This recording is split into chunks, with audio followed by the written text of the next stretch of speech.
Welcome guys, today we're going to talk about the RARTOP RP L130 flashlight. Now just for disclaimer right off the bat, RARTOP did send this flashlight to me for review, so as mentioned by other prominent reviewers in the gadget space, we have to assume that this particular flashlight was to their top quality control standards. I mean, why else would they send something for a reviewer to look at? So, first off, I want to say that this light was larger than my mental model kind of put it at. When I was looking at the photos of it, when I first took it out of the package, I was kind of like, damn, yeah, it's bigger. It definitely takes up a good part of the hand here. Not to say that that's a bad thing necessarily. You definitely have to put it in a coat pocket or something if you're out walking around. It's not going to be a pocket light. That itself is not necessarily a detractor. And it comes with a lot of really cool features that make the kind of the body size here worthwhile if you want to see it that way. So it features a non-removable 5200 milliamp hour battery. That's a pretty good capacity battery for this kind of light. Definitely, again, makes the size worth it. The non-removable part is a little unfortunate. I don't think I've had a flashlight that I've reviewed in years now that wasn't removable. Which is kind of a bummer because it means that you're not going to be able to keep the light long term. You know, lithium-ion batteries often only last a couple of years if you're using them and charging them regularly, and so suppose you bought this flashlight and really liked it, that would presumably mean that in a couple of years you'd have to ditch the entire flashlight because the battery doesn't hold the charge very well anymore and there's no way to swap that out. In that regard, a little unfortunate, but not a huge deal, I guess, at this price point. It has a cool mix of features that when I first started playing with it, I was impressed by. One is that it has an adjustable bezel, meaning you turn it on, you can rotate the head to become very focused, where you can see the actual group of LEDs themselves projected onto surfaces. That to me is a little strange, but it works in a pinch. It definitely makes it throw a lot further, and then of course we can wind it the other way. And as we'll see when I bring it outside, that pretty much puts it so that you can illuminate everything in a huge arc in front of you. It has a lantern mode, which you see on the bottom part here. So there's basically two switches up here. The main one is to turn on the flashlight part of it into switch modes. So you turn it on and then you click it to cycle between. That is the lower of the modes. That's the strobe. And then you click it again to off. Click it, it's in the higher mode, etc. And you can cycle through. You can also click and hold it just to turn it off on whatever mode that you're on. Now this lower one is what activates the lanterns on the side. You see that it has red. It's actually got a whole bunch of different colors. So if you click this, you can cycle through all of them. We got blue, we have white, we have part of the red, part of the blue, and then a color strobe. I guess if you were on the side of the road and wanted to signal that you needed help or that there was an emergency or something, I guess that makes this a good car light in that regard. And then it goes to off. And much like the other one, you can also press and hold once. We'll switch just to the one side and not the other, and press and holding it a second time will turn it entirely off. One other thing that I thought was kind of cool, it's got this little waterproof rubber door on here. You open it up. There's actually two USB ports. One of them, the USB-A port, makes this act like a power bank, basically, where you could plug in a phone or whatever else you want to it, and you could charge that device off of this flashlight's battery, which is kind of a cool feature. Not something I see in a lot of lights. It's cool that it's there. The other one is a micro USB port, which I will get into later in the review, talking about that. It does come with a lanyard. I'm not entirely sure necessarily that you would want to use a lanyard with a flashlight this big. One thing I do want to say about this, I'm not sure how well the camera is going to pick it up, but I did notice that there's a small loop of the plastic inner material of it. I thought at first that was to help you thread it through it, except the minute I threaded it through the hole on the flashlight and started pulling, as you can see, even more of it came out and actually made it impossible to thread the lanyard through. So I wasn't able to use this lanyard. Now look, I've got other lanyards in the house that I could use if I were really concerned about it, but this did seem worth mentioning because this is a review copy that the lanyard was problematic upon my very first use. Was worth noting.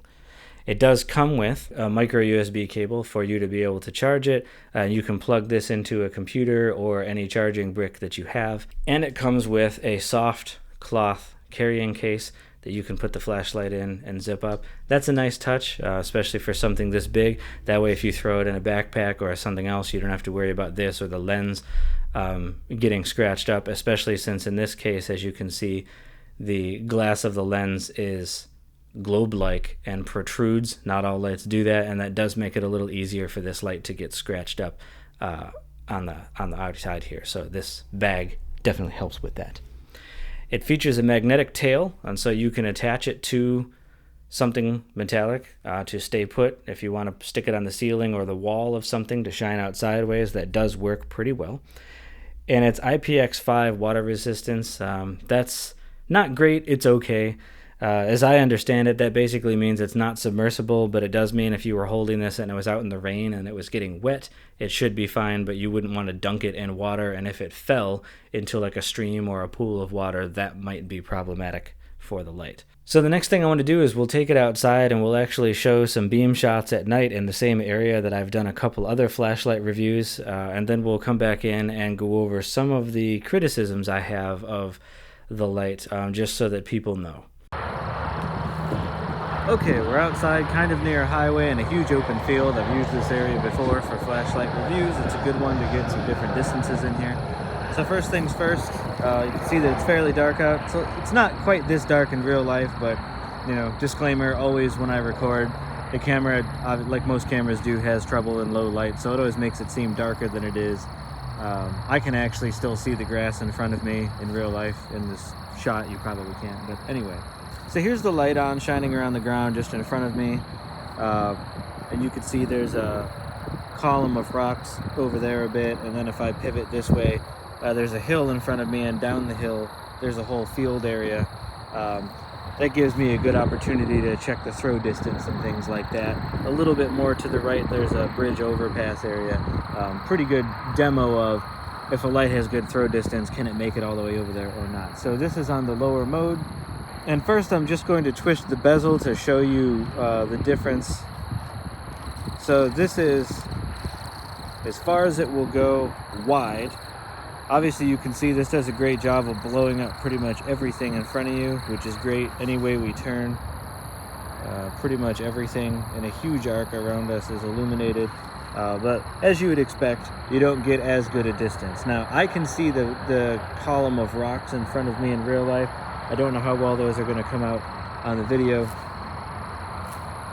But now, let's start twisting the other direction and focusing it in. You can see that the focal area is decreasing, and it goes all the way down until it actually interestingly makes the same shape as the LEDs. If you look down the lens, you'll see there's like 4 of them in a cluster like that, kind of like the Windows symbol.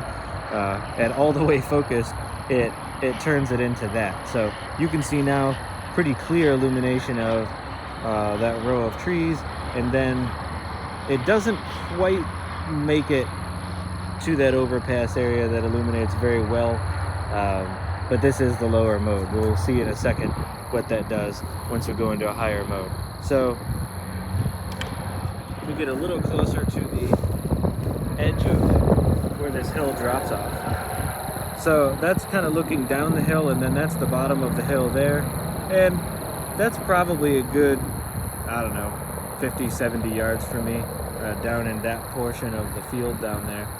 So that's decent distance. It's not amazing, but the ability to switch between the two is pretty awesome. So let me now step it up. All right, this is the higher mode.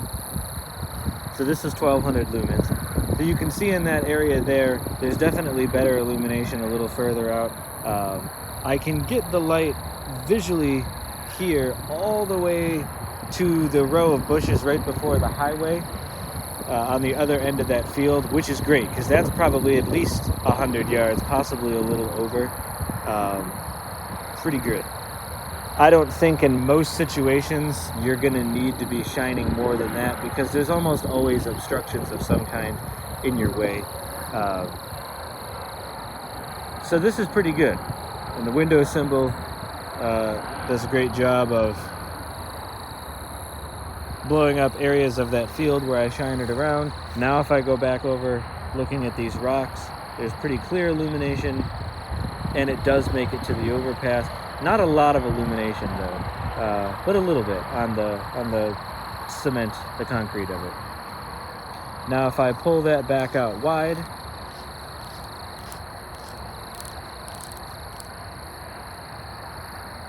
that's similar to what we had on the lower mode in terms of blowing up everything all around you, except obviously a lot brighter. And again, I don't know how well it's coming up on the camera, but in real life, I can see down to the grass at the bottom of that hill reasonably well in this mode. It definitely doesn't have the throw distance, but... Alright, so let me turn that off real quick. And I just want to, for a quick comparison, show you the Lumen Top D2. Only because it's a semi-similar light on its higher mode in terms of lumens, and it's a fairly throwy light. So you can see that one on its turbo mode there. The beam that it throws down into the center area of that field where we were just looking. It just about gets to the bushes on the other end before the highway there on its very highest mode. Definitely a lot more of a hot spot here. It does illuminate a fair bit in front of me. What's nice about this is it doesn't have the divider lines of that window looking thing in there.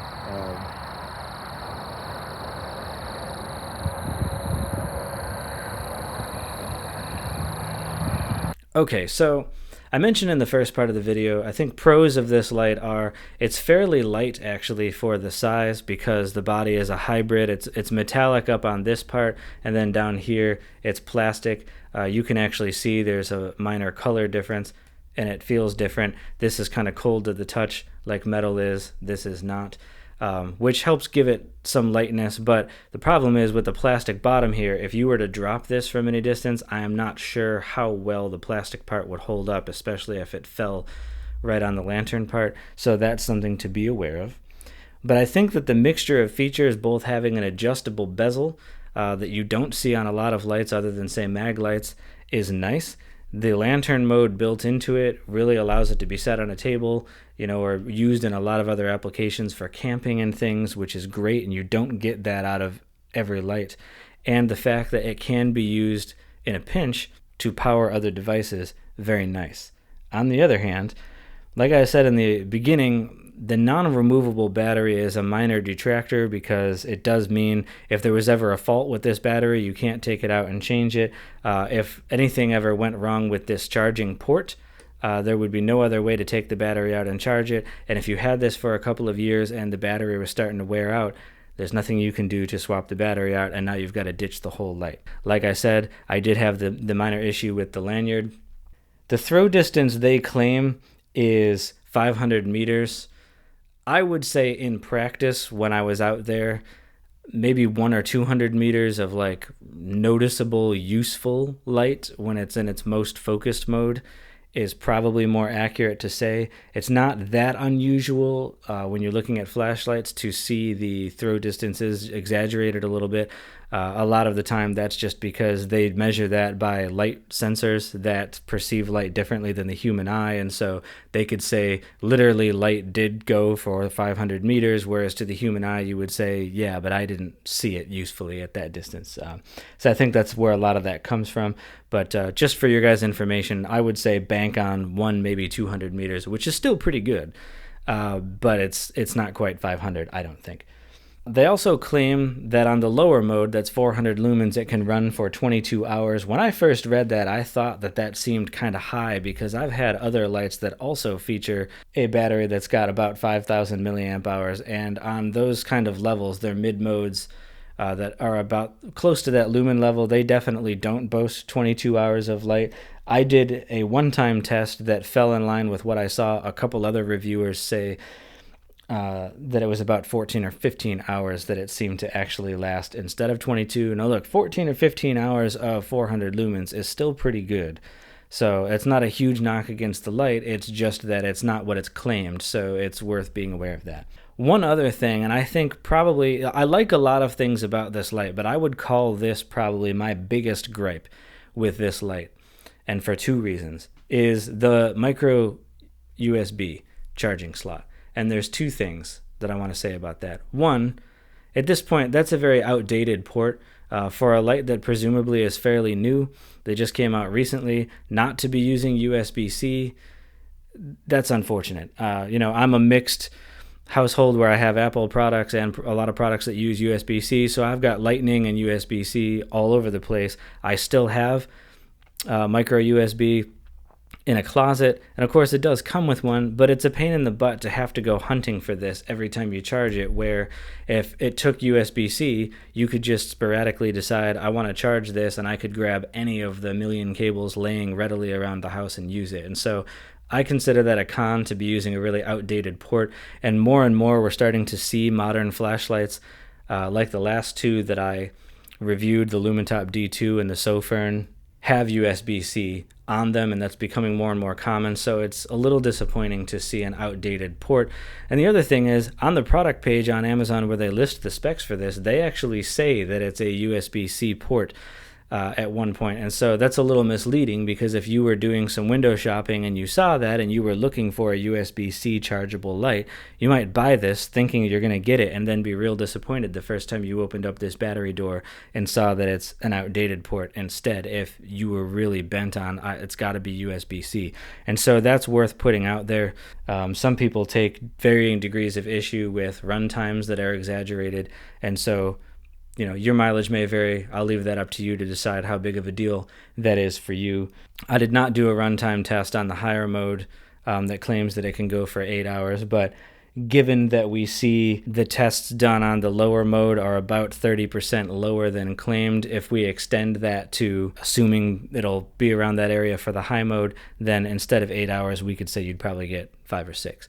I would say that 5 or 6 hours at 1200 lumens is not bad, and so that in itself is not a huge knock against the light, other than, we like that the numbers are reliable, and it's a shame when they're not.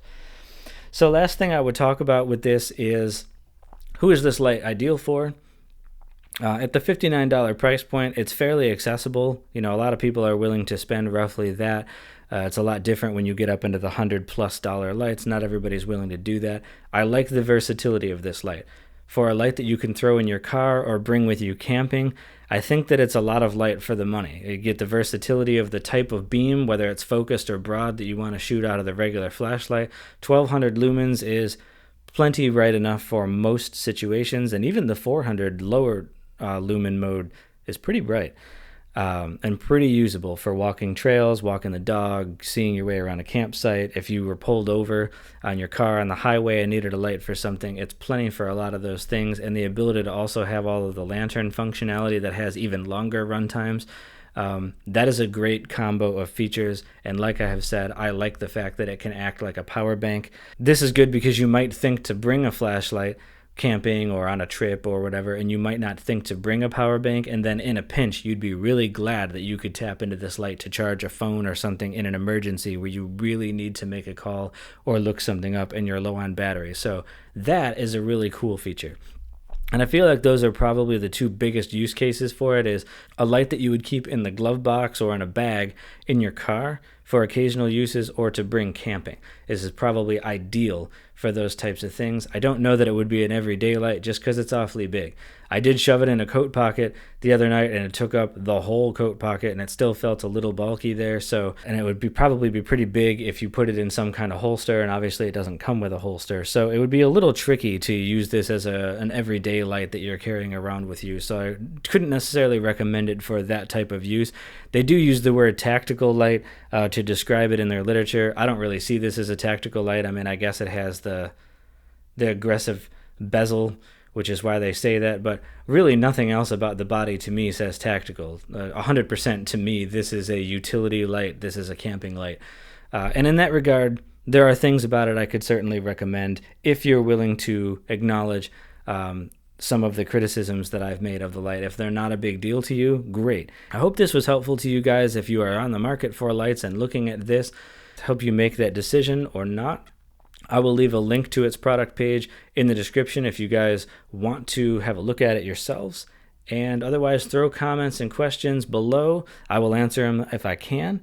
And if you have an idea for a light or another product you'd like me to review in the future that you think would be cool, leave that in the comments as well. And otherwise, I thank you for watching. Thank you to RARTOP for sending me a copy to check out, and I'll see you guys in the next video.